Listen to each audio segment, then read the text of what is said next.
저희는 지금 사순절에 예수님의 도라는 주제를 가지고 우리 성육신의 길에 이어서 지금 공생의 길을 이제 따라 걷고 있습니다. 오늘 12일째 걷고 있는 우리 심령마다, 영혼마다, 우리 성도님들마다 주님의 은혜가 더 깊어지고 가슴 깊이 새겨지는 은혜가 있기를 축복합니다. 오늘 이 마태복음 4장 말씀은 공생애가 시작되기 직전에 사실 이제 공생애로 들어갔다고 보시면 되겠습니다. 그런데 이제 사람들에게 삶을 드러내기 전에 하셨던 두 가지, 특별히 어제는 우리가 세례에 대해서 함께 살펴보았고, 오늘은 이제 광야에서 시험 당하시는 이 사건을 같이 살펴보겠습니다. 그리고 나서 이제 주님께서 공개적으로 사람들에게 이제 나아가게 되시게 됩니다. 오늘 이 40일 금식을 통해서 시험 받으시는 이 장면이 어떤 의미가 있는가를 우리가 살펴보고, 또 우리도 이 삶 속에서 항상 인생 자체에 던져진 삶이라는 게 늘 시험이고 고난인데, 그럴 때마다 우리가 이 말씀을 붙들고 이겨내게 되는 그런 복된 말씀 되시기를 축복합니다.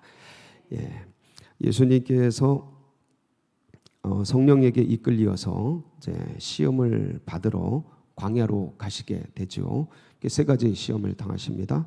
첫 번째는 40일을 금식하신 상황이기 때문에 굉장히 배가 고프죠.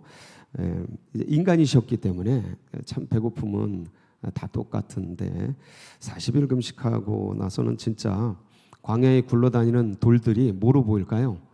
떡으로 보일 것 같아요. 그냥 굉장히 그런 엄중한 상황인데, 주님이 왜 이 시험을 당하시는가? 그러니까 이 시험 당한 내용도 중요한데 주님이 이 시험을 왜 당하는가도 중요합니다.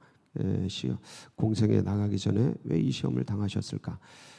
이것은 마태복음의 이 내용은 창세기로 전환이 돼야 합니다. 그래서 우리가 늘 생각하는 것은 주님이 우리를 대신해서, 인류를 대신해서 이 시험을 받으셨다라는 것을 우리가 기억해 둬야 하는 것이죠. 그래서 첫사람 아담은 에덴 동산의 좋은 환경에서 금단의 열매를 따먹는 그런 시험을 받게 되지 않습니까? 뱀으로부터. 예수님께서는 광야에서 40일을 굶주린 상태로 이제 사탄에게 시험을 받게 됩니다. 이게 동등한 거죠. 동일한 거죠. 그래서 첫사람 아담, 둘째 아담, 마지막 아담 예수 그리스도, 그리고 이제 우리, 이 세 가지의 삶의 패턴이 똑같다는 거죠. 그래서 이것이 우리 안에 이제 떠오르게 되면 우리는 아담을 보면서 누구를 생각할 수 있는 거예요? 예수님을 생각할 수 있는 거죠. 아담을 보면서 나를 생각할 수 있는 거죠. 이게 이제 영으로 성경을 보고 예수 그리스도로 성경을 보는 눈이 열리게 되는 것이죠. 그래서 예수님께서 이 시험을 받으신 것은 첫사람 아담을 대신해서 받으시는 건데 약간의 차이가 있습니다. 그건 뭐냐면, 어제도 이제 우리가 세례 받으실 때 아담은 온 인류의 대표로 서 있고 예수 그리스도는 누구의 대표로 서 계셨다고 말씀을 드렸냐면 온 죄인들의 대표로 서 있다고 그랬습니다. 그렇죠? 그러니까 아담은 죄를 지은 상태가 아니잖아요. 모든 인류의 대표예요. 주님이 선하게 지으셨으니까. 그렇게 서 있는데 시험을 받아서 죄를 짓고 유혹에 넘어져서 사망에 이르게 되니, 이 온 인류의 대표자인 아담이 죽으니 누가 다 죽은 거예요? 온 인류가 다 죽게 되는 거죠. 이것처럼 이제 둘째 아담 되시는 예수 그리스도는 이제 모든 죽은 인류의 대표가 된, 죄 없으신 분이기 때문에 모든 인류의 대표로서 이제 세례 받으시고, 그리고 이제 그 눕고 일어난 게 십자가와 부활이라고 그랬어요. 그거를 대신해서 처음 사역, 공생의 첫 사역을 세례 받으심은 공생의 마지막인 십자가와 부활에 대한 함축적인 상징적인 의미인 거예요. 마찬가지로 이 예수님이 시험 받으시는 것은 첫사람 아담이 시험을 받은 그것을 그대로 재현을 하시는데, 둘째 아담으로서 첫사람 아담은 모든 인류를 대신해서 시험 받는데 시험을 통과했습니까? 실패했습니까? 실패한 거죠. 마지막 아담이신 예수 그리스도는 실패한 죄인들을 대신해서 뭘 받으시는 거예요? 시험을 받으시는 거예요. 네, 시험을. 근데 이 세 가지 내용이 돌을 떡이 되게 해라, 성전에서 뛰어내려라, 천하 만국의 영광을 보여주며 나에게 절을 해라. 이 세 가지는 사실 이게 어떤 사건들이기 때문에 그냥 어떤 사건으로 우리가 이해할 수 있는데, 그 깊숙이 들어가면 굉장히 신학적이고 철학적인 의미들이 내재되어 있는 거예요. 돌을 떡이 되게 하라라는 것은 네가 무엇으로 살 거냐 이거예요. 네가 뭐 먹고 살 거냐, 네가 뭐로 살 거냐 이거죠. 존재론적인 의미예요. 너의 존재 의미를 어디다 둘 거냐, 너의 존재의 목적이 무엇이냐, 이것을 지금 실현하는 거예요. 시험하는 거예요. 죽고 사는 것을 어디에 둘 거냐라는 거죠. 죽나 사느냐가 뭐냐, 존재론이에요. 존재 목적, 존재 이유, 무엇으로 존재할 것이냐, 떡이냐 말씀이냐, 그거를 택해라라는 거죠. 되게 단순한, 어떤 면에서는 우리도 이제 늘상 삶 속에서 던져지기 때문에 이 부분에 대해서 늘 시련을 당하게 되죠. 주님께서 이 부분을 이제 잘 통과를 하시고, 두 번째 부분도 이제 성전 꼭대기에 데리고 올라가서 뛰어내리라. 근데 그러면 사자들이, 천사들이 네 발을 붙들어서 땅에 부딪히지 않게 할 거다. 성경에 대한 해석이죠. 성경에 대한 해석.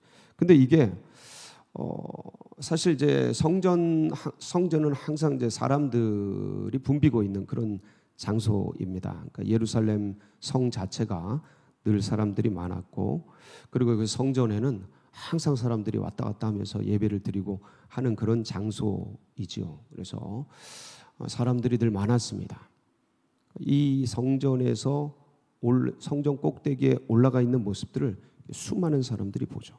수많은 사람들이 볼 때 항상 사람은 늘 나의 어떠함을 사람에게 보일 것인가, 하나님을 의식할 것인가, 의식할 건가, 이게 늘 신앙인들을 괴롭히는 문제예요.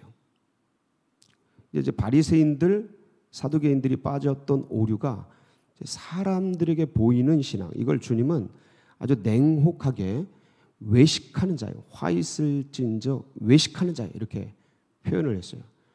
그러니까 모습은 하나님을 섬기는 것 같은데 속은 누굴 의식하고 있냐면 사람들을 의식하는 거예요. 사람들을 따르는 거죠. 사람들의 눈을 보는 거죠. 근데 진짜 내가 무엇을 바라볼까? 성경 해석을 어떻게 할 건가? 나의 존재 의미를 어디다 둘 건가? 이게 사실은 인식론에 대한 부분이에요. 정체성. 나의 정체를 어디다 둘 건가? 사람에겐가? 아니면 하나님께인가? 보이는 존재들에게인가? 보이지 않는 하나님께인가? 나의 정체성을 어디다 둘 건가? 내 인식의 근거를 어디다 둘 건가? 그러니까 인식론이야 이게. 난 무엇을 의식할 건가? 난 어떤 시각으로 해석을 할 건가? 세상을, 성경을 어떻게 바라볼 건가? 이게 인식론이에요. 굉장히 중요합니다. 철학사에서 존재론과 인식론은. 왜냐하면 그 사람의 정체성을 이야기하고 있기 때문에 굉장히 중요한 부분이에요. 그러니까 이 부분에 대해서 세상은 자기를 따르라고 늘 유혹을 해요. 사람을 의식해라. 이 세상이 깔아놓은 사상과 이념체계에 굴종해라. 그것을 따르라. 이렇게 얘기를 해요. 근데 주님은 나의 정체성을 하나님께 둬라. 시험 당하지 말아라. 믿음의 반석에 굳게 서라. 그 위에서 흔들리지 말아라. 이제 라고 계속해서 말씀하시죠. 그 사이에서 우리는 어떤 것을 선택할 건가 늘 선택의 요구를 받습니다. 이게 그냥 한 번에 끝나는 게 아니에요. 한 번에 섰다고 끝나는 게 아니에요. 넘어질까? 조심해야 돼요. 항상 긴장해. 그래서 너의 구원을 두렵고 떨림으로 이루어 가라. 이 긴장감, 이게 목사님 긴장하는 건 나쁜 거 아닌가요? 그렇지 않아요. 이 영적인 긴장감, 영적인 레이더는 나는 주님을 따르고 있는가? 나는 주님을 내 편으로 만들려고 하는가? 내가 주님 편에 있는 것을 확인하는가? 의식하는가? 인식하는가? 이것을 늘 점검하는 것은 신앙에 있어서 굉장한 성장을 하게 합니다. 이걸 놓치고 그냥 빠져 살면 껍데기는 주를 따라가는 것 같은데 본질은 다 놓쳐버리는 거예요. 그러니까 우리가 그렇게 욕하던, 그렇게 손가락질하던 사두개인 바리새인의 신앙이 나도 모르게 내 속에 내재돼 버리는, 그리고 그걸 인식하지 못하게 되는, 알지 못하게 되는 우를 범하게 되는 것이죠. 그래서 세 번째로 이제 넘어가면, 그래서 이제 높은 산으로 올라가서 천하 만국의 영광을 이제 보이게 되죠. 그러면서 이게 내 거니까 나에게 엎드려라, 절해라. 그럼 내가 이거 너에게 다 주겠다. 사실 이거는 누구에게 예배를 드릴 건가, 엎드려 경배하다는 예배잖아요. 누구를 예배할 건가는 사실 주권에 대한 부분이에요. 그래서 이 세 가지, 존재론, 인식론, 주권론, 이 세 가지는 늘 우리가 이 삶 속에 들어가면서 부딪히는 문제예요. 항상. 아마 오늘 새벽에도 그랬을 겁니다. 오늘 새벽에도 잠을 청할 것인가? 예배로 나아갈 건가? 예? 항상 나는 무엇으로 사는가? 나는 무엇을 붙잡아야 하는가? 그러니까 뭘 인식해야 돼? 이게 사람이 진짜 이 두 번째 성전 꼭대기에 세워서 수많은 사람 앞에서 뛰어내렸을 때 그 천사가 딱 붙잡아 줄 때 그 영광. 근데 그 영광이 누구를 생각하고 있냐면 사람들이 뿜어내는 그 명성과 그 수많은 사람들의 인정, 그것들을 취하려는 나의 욕구를 생각하면서, 그러니까 타자를 인식한다라는 것은 누구를 생각하는 거냐면 결국은 누구를 생각하는 거예요? 나를 생각하는 거예요. 나 중심의 신앙이에요. 이게 신앙인들을 끝까지 괴롭히는 거예요. 이 문제가 항상 괴롭혀요. 그래서 그러한 것들을, 그래서 우리 물론 이제 어릴 때는, 신앙이 좀 어리고 초보 때는 옆에 사람을 의식하는 것 자체가 도움이 됩니다. 그렇게 형성이 되는 거예요. 원래 유교적으로 어떤 예의 범절, 타자를 늘 생각하고 인식하고 이런 것들이 삶을 규모 있게 하고 외관을 갖추는데 굉장히 도움이 됩니다. 근데 마지막 그 인격은 그거로 형성이 안 돼요. 홀로 있을 때는 변하거든요, 사람이. 사람의 인식, 사람에게 보이지 않을 때는, 나 홀로 있다고 생각될 때는 이제 달라지는 거예요. 이 사람이 보일 때와 사람이 보이지 않을 때의 신앙의 차이가 뭘 만들어내냐면 외식을 만들어내는 거예요. 이거는 뭐 자연스럽게 그렇게 형성이 돼요. 겉사람과 속사람이 달라지는 거죠. 근데 이 신앙이 뭘 만들어내냐면 하나님을 두려워하지 않고 누구를 두려워하게 하는 신앙을 만들어내요? 사람들을 두려워하게 만드는 신앙을 양산하는 거예요. 그러니까 이게 결국 어떤 열매를 맺냐면 기독교를 파괴하고 신앙을 파괴하는 열매를 맺는 거예요. 그걸 누구만 모르냐면 본인만 모르는 거예요. 그러니까 자기만 모르고 기독교만 몰라. 남들은 다 아는데 이러한 어려움 속에 이제 빠지게 되는 거죠. 그래서 늘 우리는 이렇게 그 속에 던져져 있는 거예요. 그러니까 이 시간을 뭘 붙들어야 되는가? 이 시간을 나는 어떻게 살아내야 되는가? 나는 왜 사는가? 나는 이 시간에 누워야 되는가? 가야 되는가? 그 다음에 누구를 생각할까? 우리 팀장님이, 우리 리더가, 우리 목사님이, 예를 들어서 이제 이런 것들을 생각한, 이게 아직은, 그러니까 이게 도움이 돼요. 초기 시행을. 근데 어린 거죠, 아직은. 누구를 생각해야 돼요? 주님이 생각나야죠. 나를 부르시는, 나를 위해 어디를 가신? 십자가를 걸어가신, 이 유혹을 이겨내신, 누구를 대신해서? 나를 대신해서. 그 살려내셨는데, 그 주님이 그렇게 십자가를 가셨는데, 나는 지금 무엇을 하고 있나? 지금 내가 누구를 의식하고 있나? 이렇게 싸구려인가? 주님이 사람을 의식했다면 여기 내려오셨을까? 이런 거, 이제 그러니까 그 우리의 사고와 의식이 주님과, 그러니까 영과 영의 교제 속에서, 주님 저 힘들어요, 어떡할까요? 야, 그래도 네가 와서 예배드리는 게 내가 얼마나 좋은지 모른다. 맞아, 예배드리면 주님이 힘 주시지, 기도하면 능력 주지. 이런 거로 움직여야 되는 거예요. 그러니까 주의 영과 우리의 영의 이 교제 속에서 그 영이 나를 끌어서 여기서 주님 찬양하고 예배하고 나서, 그러니까 사람은 뭐라 그러든지, 인간들은 뭐라 그러든지, 사람들이 내 마음을 압니까? 사람이 내 사정을 합니까? 누가 아는 거예요? 여러분 옆에 남편, 부인 다 있으시겠지만, 형제, 자매 다 있으시겠지만, 그게 나를 아는 게 아니에요. 오직 주님만이 나를 아셔요. 그러니까 이거에 위로가 되고 힘이 돼서 삶을 향해 나갈 때, 사실 옆에 사람이 뭐라 그러든 이거를 견뎌갈 에너지가 나오는 거예요. 기독교의 에너지는 이거란 말이에요.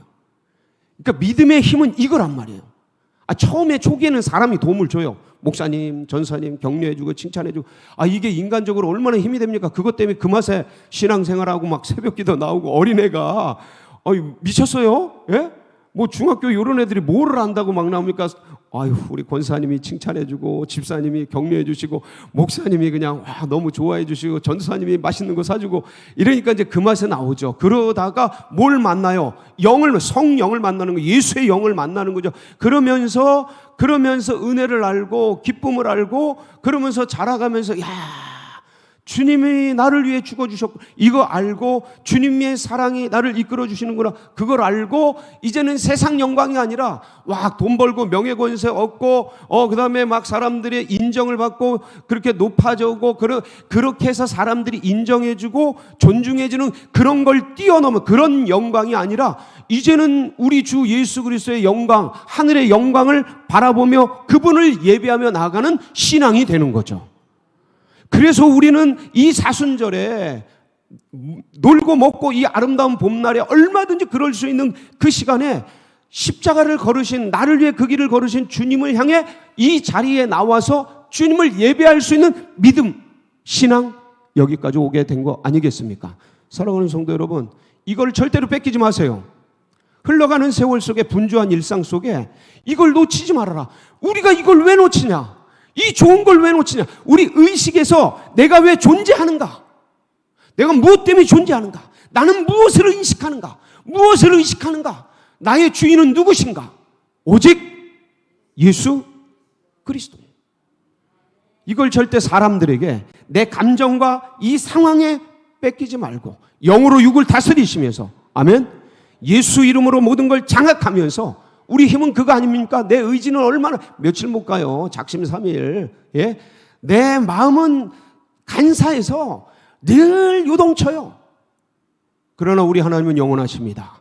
그 예수 그리스도 붙들고 오늘도 승리하는 복된 역사 있으시길 주의 이름으로 축복합니다. 같이 기도하시겠습니다. 합심해서 기도하실 때 우리 환우들, 또 고난당하던 영혼들을 주님 기억하시면서 함께 기도해 주시고, 그리고 우리 샘물팀, 정말 샘물과 같은 아름다운 보혈의 능력이 충만하도록 우리 샘물팀 위해서 우리 서울제일교회 나가는 앞길 둔촌동의 새 역사가 일어나도록 여러분 각자의 기도 제목 붙들고 우리 주여 부르짖고 기도하며 나갑니다. 부르짖습니다. 주여